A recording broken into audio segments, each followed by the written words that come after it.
Why has United Kingdom, one of the oldest democracies and historically one of the most open nations, suddenly tightened its immigration and asylum policies?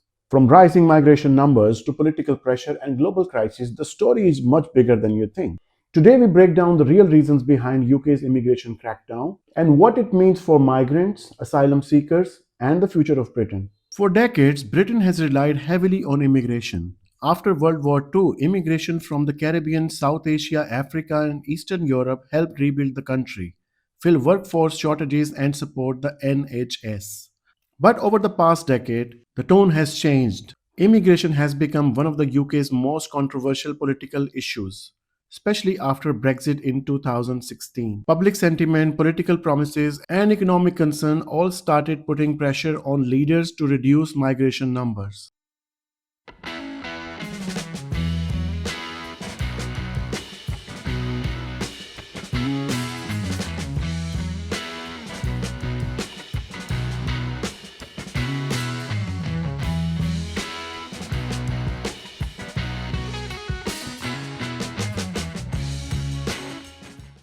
Brexit is the only single biggest reason behind UK's stricter immigration and asylum stance. Leaving EU meant leaving free movement. The government promised lower immigration and stronger border control, promises they are still trying to deliver.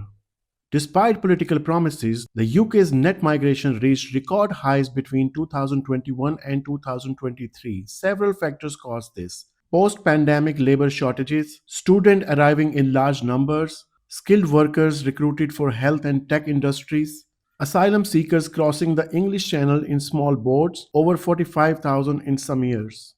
As small boat crossing increased, media coverages intensified, public pressure rose, the government responded by tightening both immigration and asylum pathways. So, is the UK tightening its immigration because the economy cannot handle the newcomers?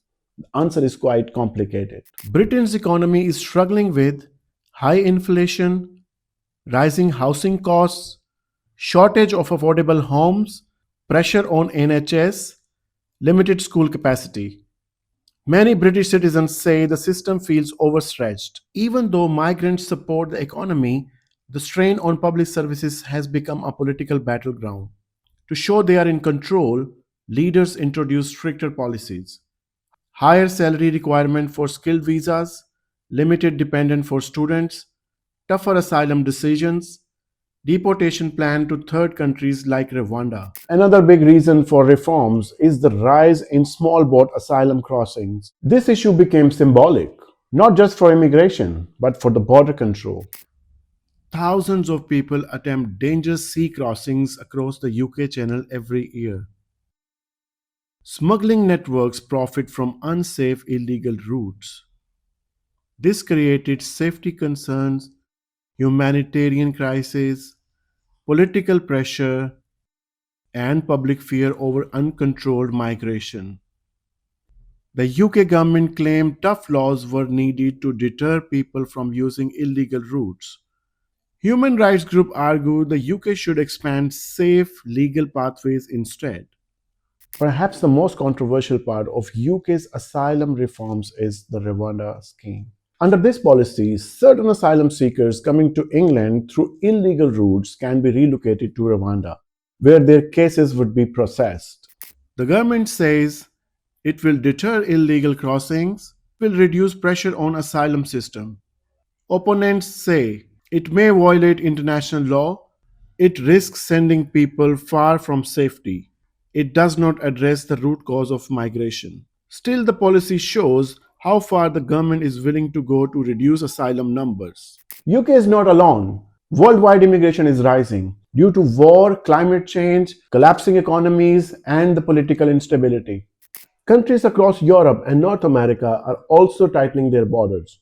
So UK is part of a global shift. Immigration wins elections. In the UK, every government, Conservative or Labour, faces pressure to show they can control borders. This leads to stricter visa rules, tougher asylum decisions, high profile enforcement operations, policies that appeal to voters concerned about migration. For politicians, immigration is not just a policy, it's a political weapon. For people who want to study, work, or seek asylum in UK, the future is more challenging for them. Whether these policies actually solve the problem is still unclear. But one thing is clear, immigration will remain one of the most debatable topics in the coming years in UK.